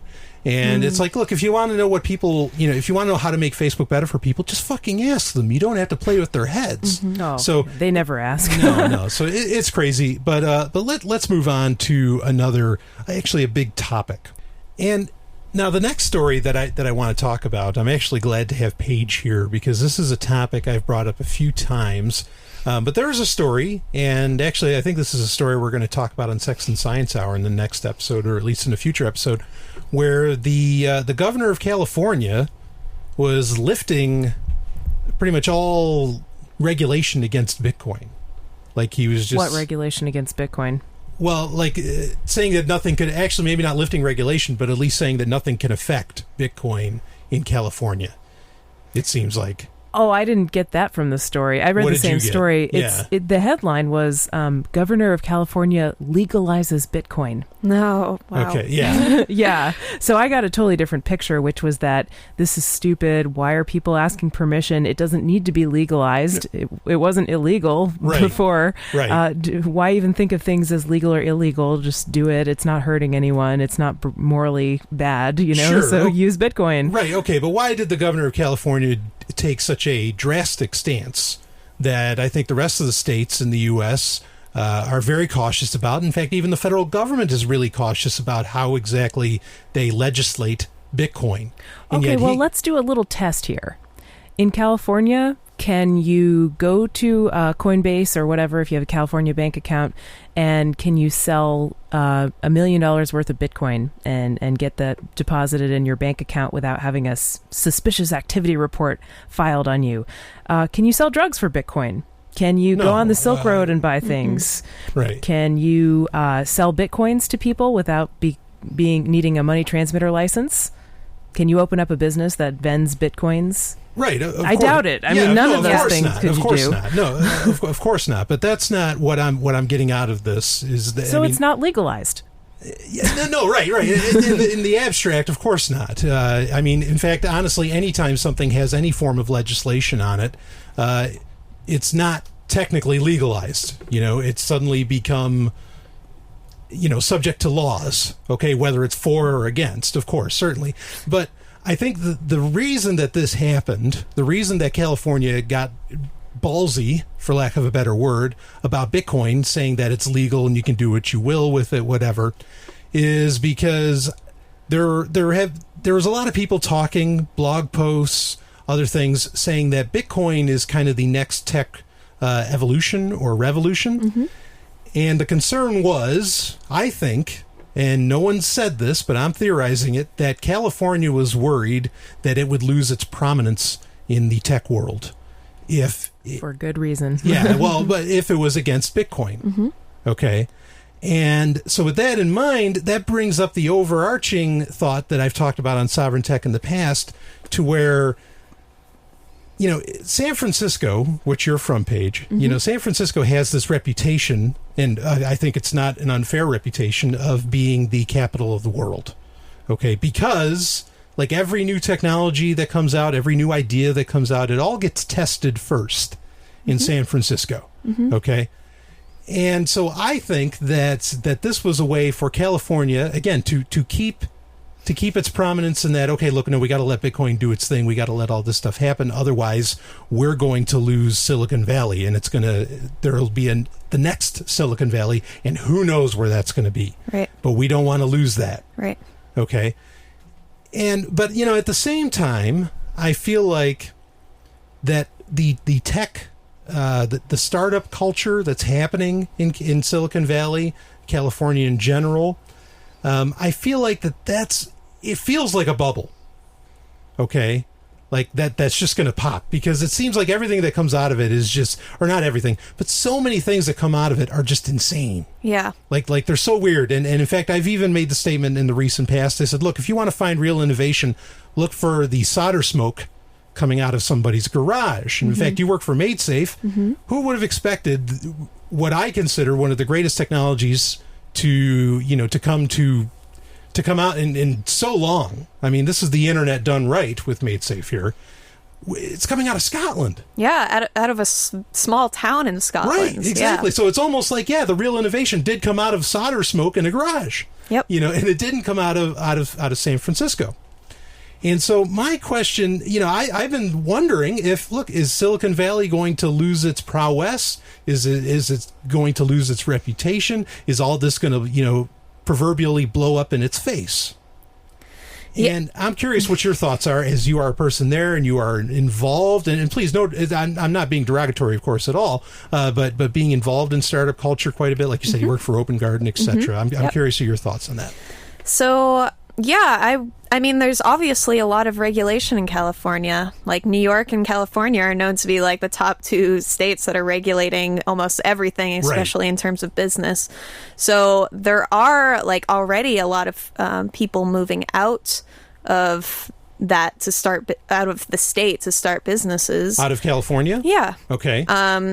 In terms of you know, getting money, though, that's where the VCs are. And I think that's why a lot of people are flocking to it, and why it's kind of been artificially kept such a hub. I think it's that whole venture capital scene, and, you know, startups, people with not the best ideas, just trying to make a quick dollar or make an app that will get bought out by Facebook, you know, the WhatsApp $9 billion sale, completely ridiculous. That to me was kind of like a really obvious point that we're in a bubble in Silicon Valley. So you agree that it is a bubble? Yeah, I've been saying that probably for the past couple of months to other people, and honestly, most people I say that to agree. So I think a lot of people in San Francisco see it happening, like, again, with like the whole internet boom. I remember looking it up. I think there was like 70,000 jobs lost in San Francisco area. Wow. After the crash. That's a lot. Yeah, I could believe that. So what is the bubble? Is it tech? Is it apps? Is it Bitcoin? It's startups. Just startups. Yeah, just making. Yeah, so it's tech-based startups, I guess, because there's a lot of developers there. So it's easier to find developers and people with the skill set to build things, code things. So, I think, and, you know, technology and apps are such an easy way to make money now. Like, you make an app that's popular, you can make millions of dollars. Right. But ironically, like, a lot of apps, you know, just don't really deal with too much regulation in their business. Like, it's not a very regulated business. But I think these VCs that you're talking about that are kind of propping up the bubble at least see regulation as a necessary part of doing business, or just something that you'll have to work around and it's inevitable. Or at worst, maybe see it as something that's good because it can kind of enrich certain people at the expense of others. Like, it keeps out competition in some ways. So I think they are probably very pro-regulation, and they have that mindset where they don't see it ever going away nor want it to go away. Yeah. I mean, the best case I've heard was one VC, I forget his name, he's pretty big out there, but he was the one that proposed that Silicon Valley kind of break away from California and start its own state. Oh, he wanted to split the state in 6. Oh, So it started Mike with his... something. Yeah, go ahead. It started with wanting just to break off Silicon Valley and have that be its own thing. And then I think it evolved into having 6 different states or something like that. So at best, it's like people like those VCs wanting like their own territory that's not related to the California state, but that's not like, that's also very scary to me. Yeah. Like, yeah, you know, it's just they would just make their own regulations. Yeah. It's a different mafia in charge, right? Yeah, exactly. It's interesting because actually at last year's Google I.O., which was a much better event, a very exciting event as compared to this year's, in my opinion, had Larry Page, head of Google, co-head, I guess I should say, he came out and said that, we need places where the laws don't apply, and we can make our own and go by our own rules. So I think that so that's interesting. That's not actually the direction I expected this conversation to go, but that's an interesting point that it seems like even VCs there, and I don't pay attention that much to VCs in the Silicon Valley area anymore. Years ago I did, but so that's fascinating that, that does seem they have this desire to get away from California itself, because that's kind of the overall point. But not point. to be like an anarchist paradise, though. No, right. They just want to do it themselves. Yeah. They want to put me in charge. Yeah, exactly. Yeah. They want to be the top of the pyramid. They don't want to smash the pyramid, right? So, that is pretty fascinating, because, I mean, I've been expecting it to be somewhere else for like the next Silicon Valley, that next area that's really going to start developing all kinds of incredible technologies and software and whatever. Would be elsewhere, and that it wouldn't be California. But it sounds like people are still planning on it being California, but just not the status quo that it is right now. And that's actually really interesting. I mean, how do you feel? Do you think that there's going to be a Silicon Valley elsewhere? I think there's potential after the bubble pops again. For a community that already might be starting to try to build a tech scene. Might be able to pick up where Silicon Valley dropped off. It would be really awesome to see it in New Hampshire, because then I would just want to move here even more. Yeah, absolutely. So, we'll work on it. Yeah. Give us a couple years. I actually, in all seriousness, I think it's a very real possibility that New Hampshire could be that spot. Yeah. Well, Porn Valley, too, because isn't there something where the only 2 states where it's legal to film pornography are California and New Hampshire. Yep. Some of it, there's some maybe that's filmed in New Hampshire, but obviously the vast majority is in LA, that kind of Hollywood, that area. Yeah. So, maybe tech and porn will come together in a sovereign tech explosion of goodness, and we'll have a porn, Bitcoin, Silicon Valley here in New Hampshire. Yeah, hopefully everything will be coming here. Everything will be coming. But okay, so now the reason that it may not be in New Hampshire, considering some degree of the similarity of, I'll say, freedoms and I'm using these terms in the conventional sense, the freedoms that California and New Hampshire seem to share. I think the reason that maybe it hasn't happened to New Hampshire already, in large part, and this is the next part of this subject that I want to talk about, is the winter. Like, I think so many of these things can happen and be tested and experimented with in California because of the relative stability of the weather there. And because a lot of these, and my question to you, Paige, will be, what services do you have in the San Francisco area or in California that you don't get, because you travel quite a bit now, and that you don't get elsewhere that you really, really like having? But I think a lot of these technologies, be it electric cars, take your pick, don't work here. They can't work here. The winter but they could. There's an opportunity because of the weather. Right. There are problems we have in New Hampshire, like getting around in the snow or whatever, or not getting enough time outside in the winter, that are market opportunities to be solved by apps or whatever. Mm-hmm. Sure. I could see that. It's something they're going to run into eventually.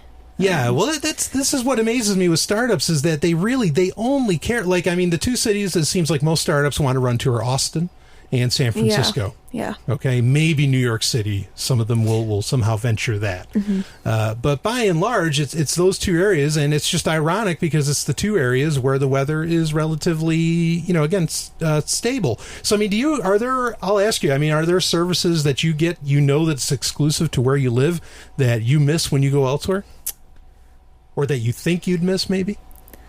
Well, it has nothing to do with tech, but just medical marijuana. But that's definitely related to the state. Sure. And it's here. I mean, New Hampshire has it. Right. And Massachusetts definitely has it. Well, I think under different conditions. Yeah, for it's sure. not as wide open. Sure. Yeah. I was actually thinking of the marijuana debate or whatever before because we were talking about, regulation, like Bitcoin was legalized by the governor or whatever he said. There are lots of people in the medical marijuana world who don't like the term legalize because legalize implies that, it's going to be regulated and taxed and all this stuff. Right. Whereas decriminalized means you just don't go to jail for it. And then if it's not either of those things, then it's on the black market, which some people like better. Which or on the free market, excuse me, not the black market, the free market. Sure, which touches great on the initial point you made about Bitcoin, being legalized, and that was a great point to make. Who wants that? It's not, you want it decrimmed. Right. So, but in terms of technology that I see in San Francisco, I see like a lot of silly things that I wouldn't ever use. Like there's a lot of stores will have these kind of like point systems. So like every time you go, you earn some points and then eventually you can get something for free or something. But there's so many of those companies and it's so random. Like, so it makes it almost pointless, or if you're really into it, you have to download like 10 different apps if you want to be able to do something like that. So everybody has an app now, right? Yeah. Right. I can't really honestly think of anything that's specific in technology to San Francisco. There's like a lot of, like, I guess Google is there, so they kind of support certain communities. Like they're technically funding free Wi-Fi in San Francisco parks. Oh, okay. So that hasn't happened yet, and it's like up to the city to actually implement it. They're just Google's just funding it, so it's probably never going to get done. They pulled this off in New York City. There are areas in New York City where Google is providing free Wi-Fi. Yeah, near their headquarters and stuff. Right. Yeah. So there are probably like small benefits, but in the end, it's nothing that keeps me there. Right. It's also I hear it's like really hard to find housing there too. Very difficult. That's also because of regulations. Yeah. I heard like with Airbnb, San Francisco is like cracking down on them and saying that you need to have like a permit from the city if you rent it out more than like a certain number of weeks per year, and you have to like pay this hotel tax or something if you rent your place on Airbnb, which is, I mean, that's just going to make the housing problem worse, right? Yep. Same with the San Francisco airport. They're also very against Uber and Lyft and stuff like that. So Okay, so abstract question: how do you feel about cities in general? Like, I mean, is the city life the living of choice for you? I kind of enjoy being near cities. I kind of I did live in Boston for a while and San Francisco for a year or so, directly in the cities, and honestly, it was a little too anxiety-inducing for me. Too much noise and like just walking out and like all this stuff happening and no peace and quiet or anything. So, but I do like having access to them because I think, bringing people together and people working nearby each other is really good for, stimulating ideas and, thinking of new ways to work around things. Like it presents new problems that are interesting to solve, especially in terms of the large population that we have and exponentially growing. Right. So I think cities are definitely really important for capitalism. It's the pinnacle. Skyscrapers, Ayn Rand. Yeah. It's also like kind of a way to push people to be a little more think about how to do these systems better. So more efficiency. Yeah, exactly. Yeah. So I think it does help in certain ways, and I wouldn't ever want to see cities go away. Sure. No, fair enough. Yeah. That was totally an opinion question. So, I think, I mean, this is the other thing, too, and this may be where the next Silicon Valley comes from, not necessarily from Bitcoin, but it may come from just because I agree, like city, the mother of invention is necessity, right? Mm-hmm. And so the city does need a lot of invention. Mm-hmm. And so, but I'm wondering when, these technologies are going to happen that offer a lot of the connectivity of cities. And obviously Skype and things like that don't really solve this at all, because like you said, you're when you're together in a room, it's far superior to working remotely from each other. And so I wonder when the rural technology evolution or revolution is going to happen, and who's going to answer that, because that's the thing for me, and I've said this before, is that most of the tech that comes out of startups is specifically designed for cities and cities alone. Yeah. And, the world is only maybe 25% city. Granted, 75% of the population lives within cities. Right. Okay, but... It's Agenda 21. But, I mean, there really is something to that cities... that the bulk of the world is not a city. Right. And so technology, someone, I imagine, would want to take advantage of the people that do not want to live in cities, but perhaps still want a lot of these benefits that technology offers. Yeah. So anyway, but sometimes I think that the reason people don't live in cities is because they are concerned about the surveillance state.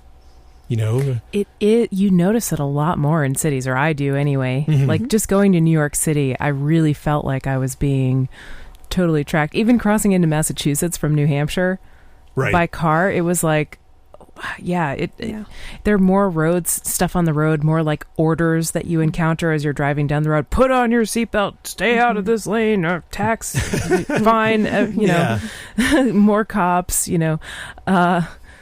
being out in the country, I just really, sometimes you want to get away from people.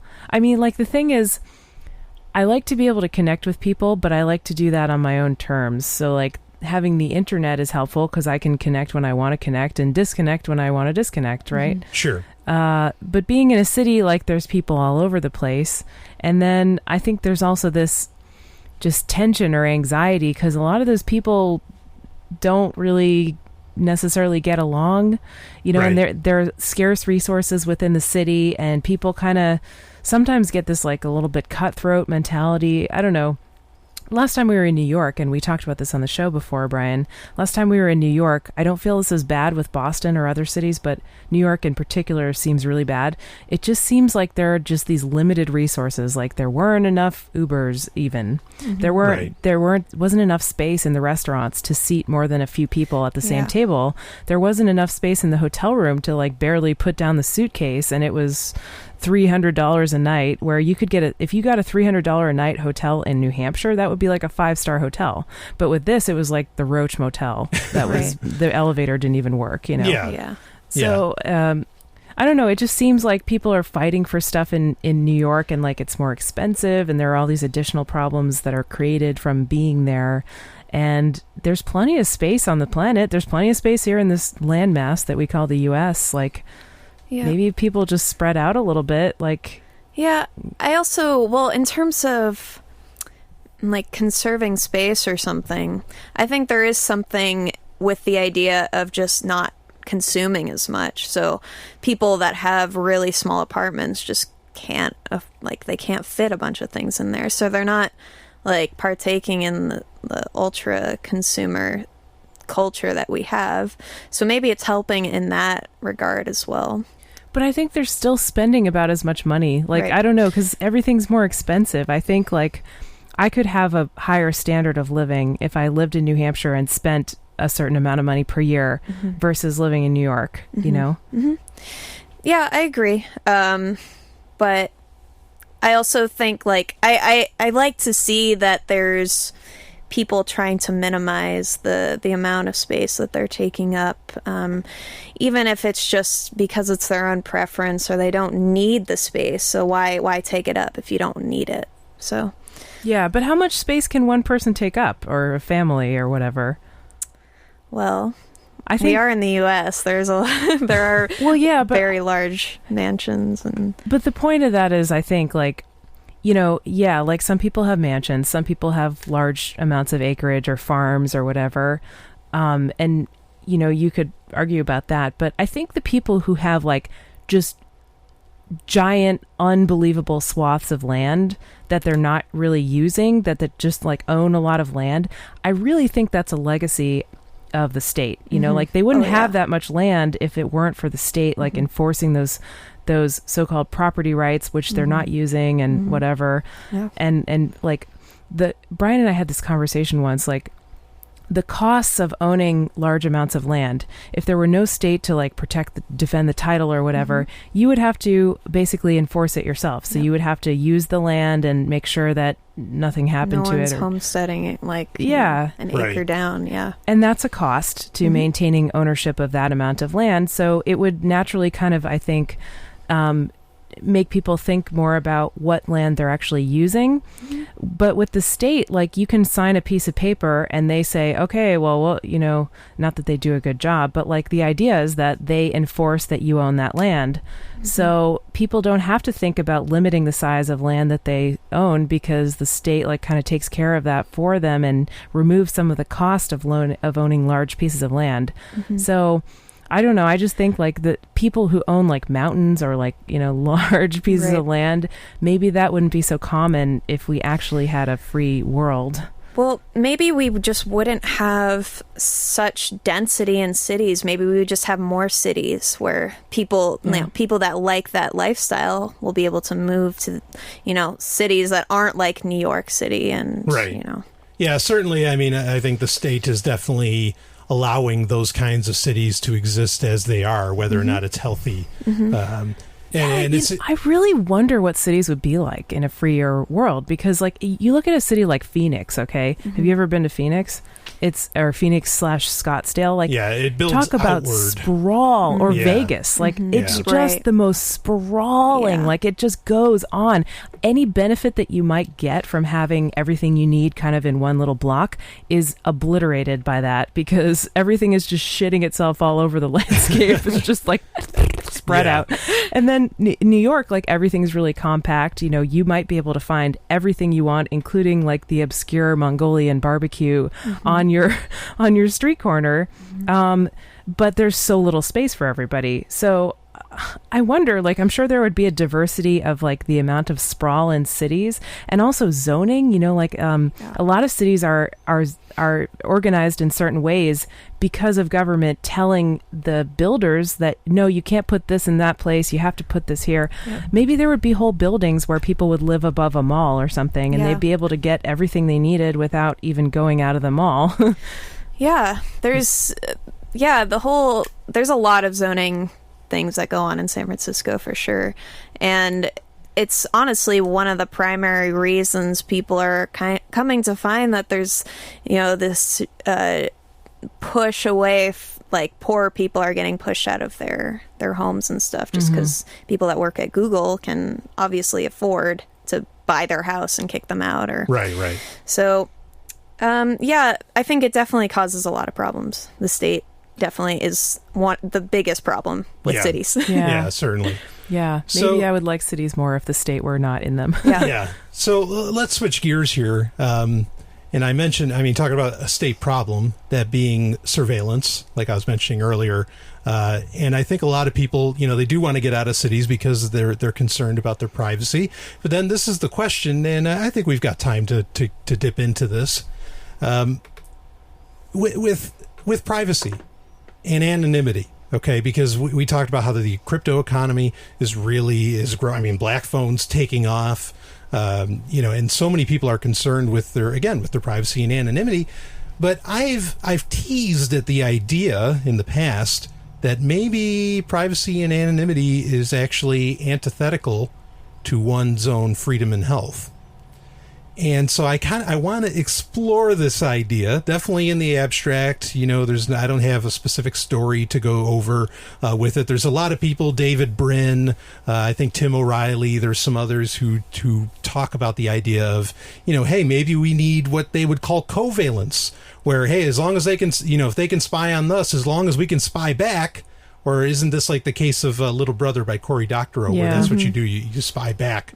Then it's okay, because then like everybody's sort of held accountable. So I want to kind of talk about this, and that is, and maybe talk about it without the state if you want, like if the state didn't exist at all, but just that maybe privacy is like Gary LaChance says, privacy is the enemy. And I'm curious. I'm curious your thoughts on that, Paige. Actually, I know you've talked about this briefly in the past. The idea that, hey, maybe everything should be open.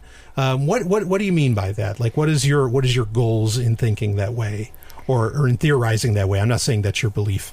Yeah, I'm not quite sure if that's, I'm definitely about that, but there's a lot to say in terms of being able to keep people accountable and keep people that are trying to do bad things accountable. Sure. Maybe it could be one way to kind of lead to a freer society.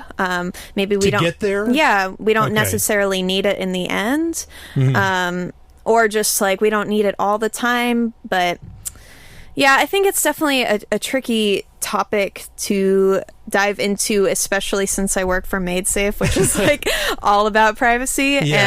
But I certainly am open to, what if, obviously the OPD, Oakland Police Department, has this citywide surveillance. We're talking like hundreds of cameras. I mean, they're all connected to one central hub where everybody can watch what's going on. Oh, it's scary. But, like, would it be so bad if the citizens could see those videos as well? Like, wouldn't you be able to see the police being, like, police brutality? They have those cams that they're required to keep on, which doesn't really happen because they forget to turn them on sometimes. So how do we know that was going to happen? Right. So, in terms of a society with a state, I think it's definitely an interesting topic to explore, especially when they're already surveilling us. Right. If it's already happening, then what do we have to fight back?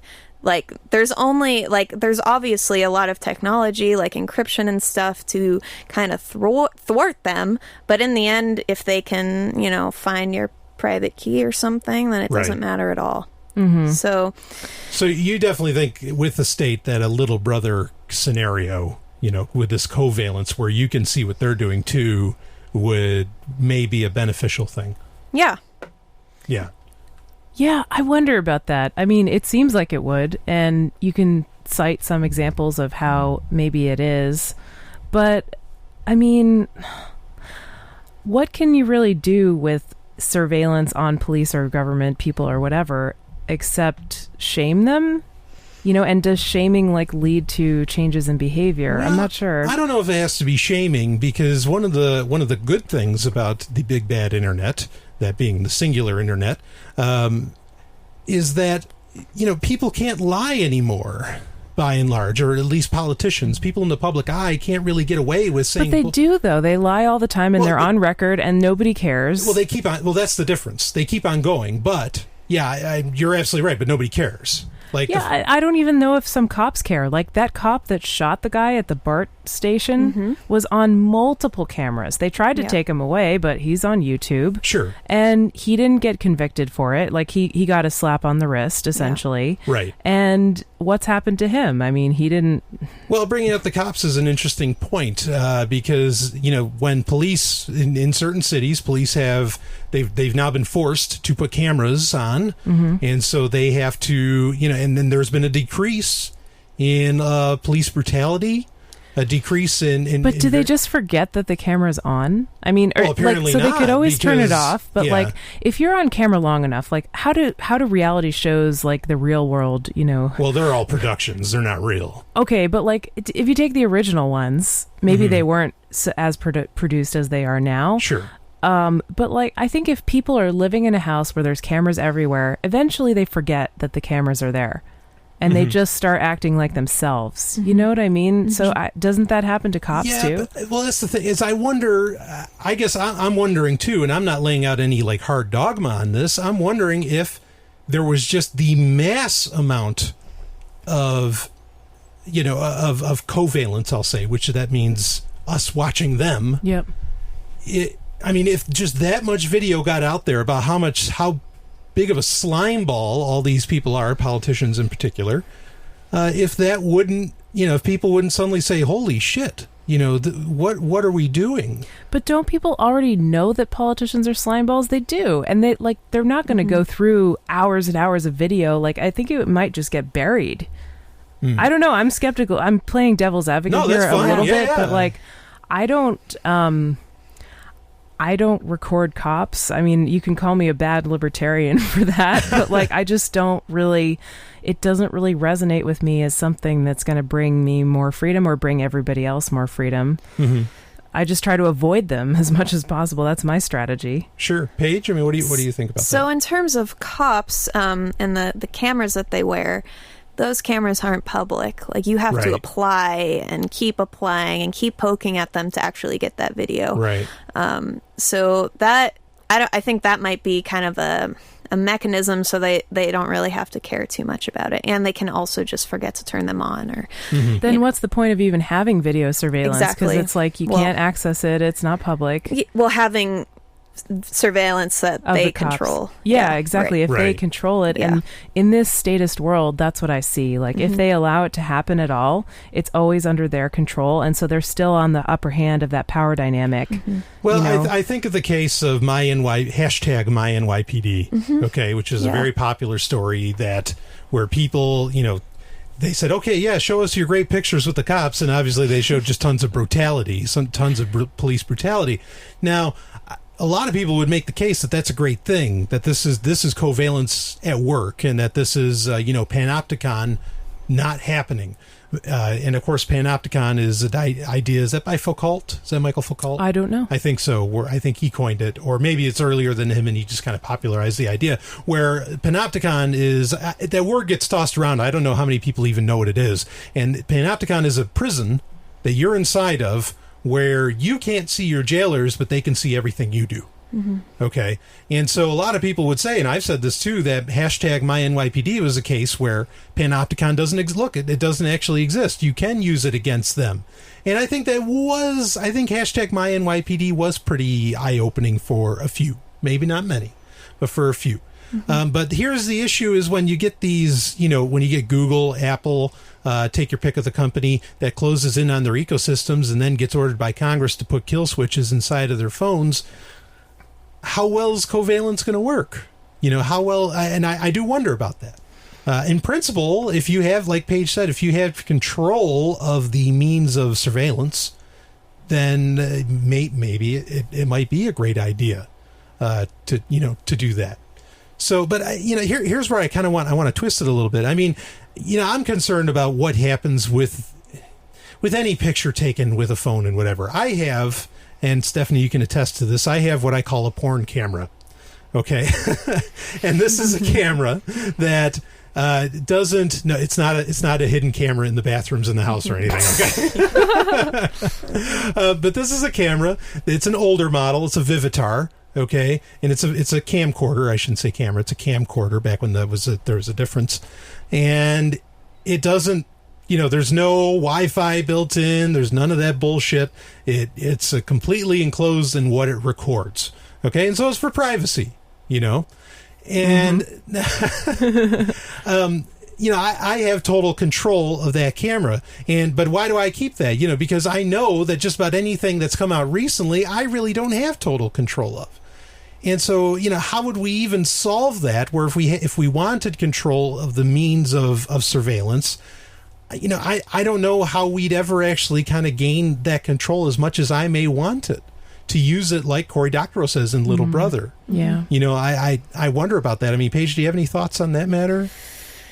Well, yeah, I guess there is like kind of a difference between being transparent in your kind of public life, like even though I guess, yeah, so like, a lot of people are interested in like the relative ability to stay anonymous with Bitcoin,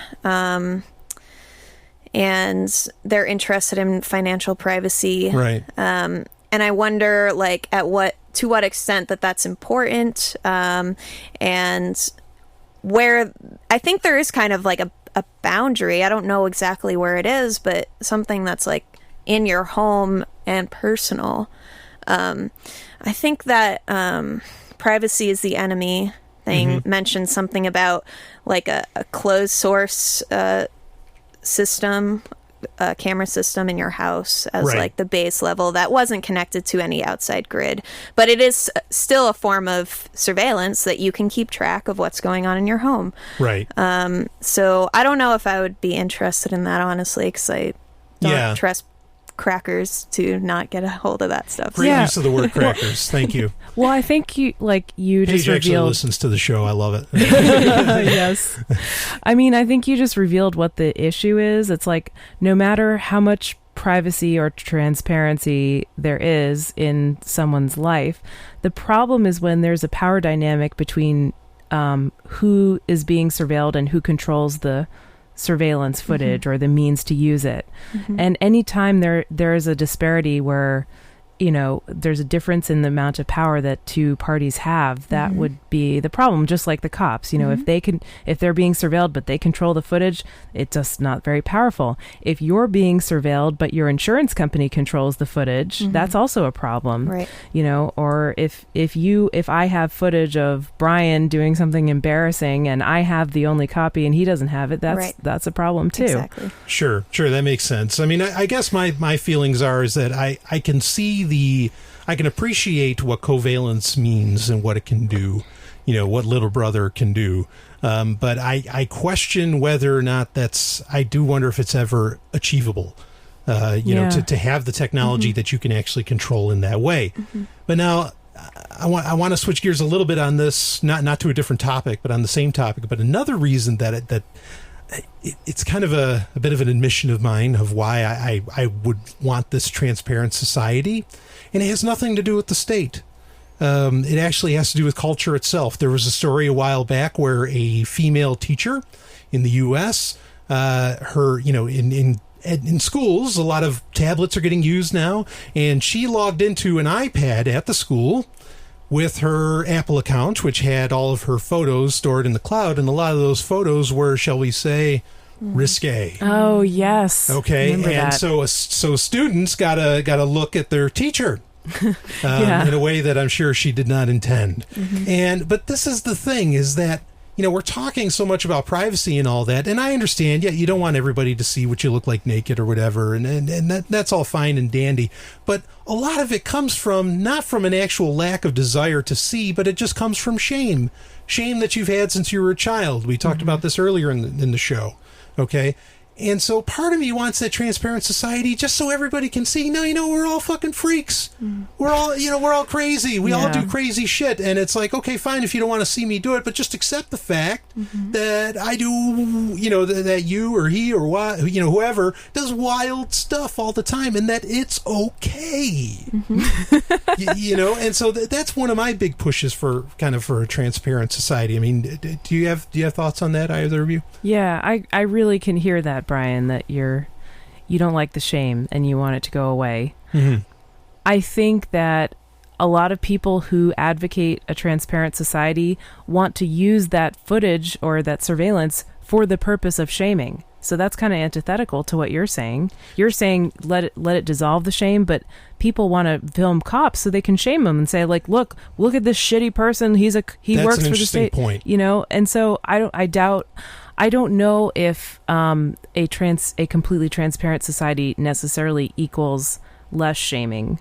Well, yeah, but I mean, the thing is that if we just saw that we all do crazy shit, then what power would these people... Well, crazy shit is one thing, but evil shit is another thing. Yeah, no, you're right.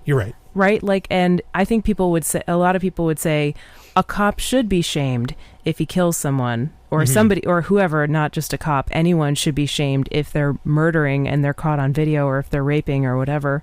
We're doing something morally wrong, So, I mean, what are your thoughts about that? Like...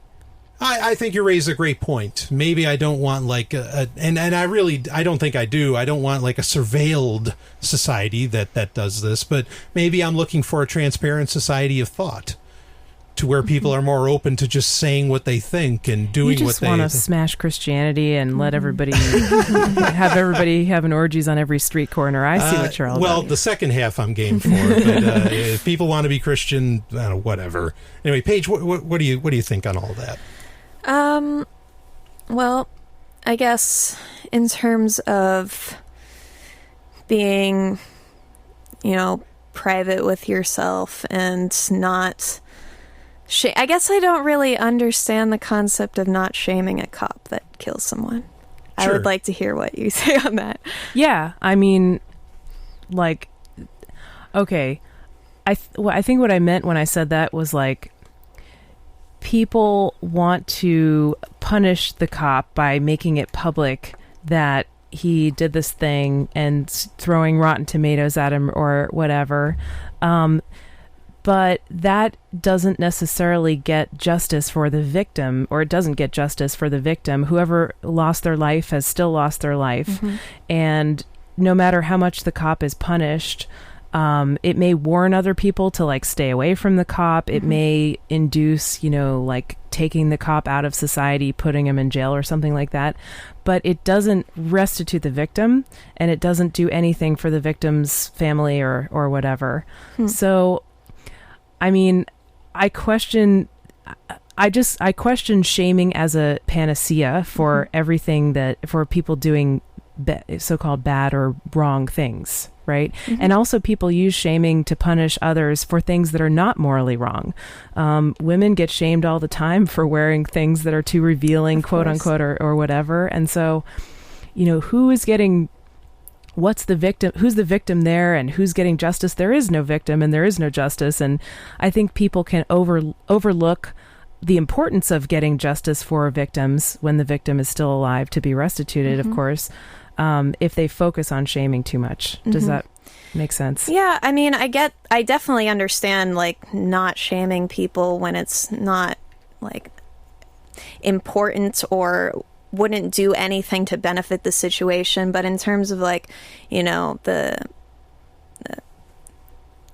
cop killing someone, I think maybe, shaming them into not doing it again might be a little beneficial. And that kind of... Do people tend to change their behavior when they're shamed, though? That's another thing I question, because I don't think it is an effective way of getting people to change their behavior. Maybe sometimes, but... I don't know. I mean, sometimes when people get shamed, they just dig in their heels more. Well, this is like the idea is like, oh, well, I just got caught. I didn't do anything wrong. Then they try to hide it or deny it or get away from the punishment or whatever, but they're not thinking about really regretting what they did and feeling bad about it. Well, in terms of shaming, instead of shaming, just like having a bunch of people aware of what you did and saying... I didn't appreciate that. I completely agree with that. Yeah, and that's the value I see to ostracism, if there is any. It's warning others, hey, this happened. Maybe you want to get away from this person. Yeah. So, agree with you there. Yeah. Anyway, unless we want to go longer, that wraps it up. Do you want to keep going? I think it's a pretty good note to end on. All right. Yeah. So, anyway... I'm ashamed that we didn't go longer with this episode. I'm just kidding. Anyway, Thank you, ladies, for being on so much. Paige, you were great. Thank you so much for having me. Yeah, and Stephanie, that was awesome. Boy, I'm sure there's going to be listener emails galore about this one. So feel free to email in. Carpe Lucem. I'll see you on the other side. You just experienced Sovryn Tech. Go to sovryntech.com. That's SOVRYN tech.com. And connect with us there. Find links from today's show and catch our podcast feed. Sovryn Tech is copy heart. Copying art is an act of love, and love is not subject to law. So please share the show however you like. Welcome to the evolution.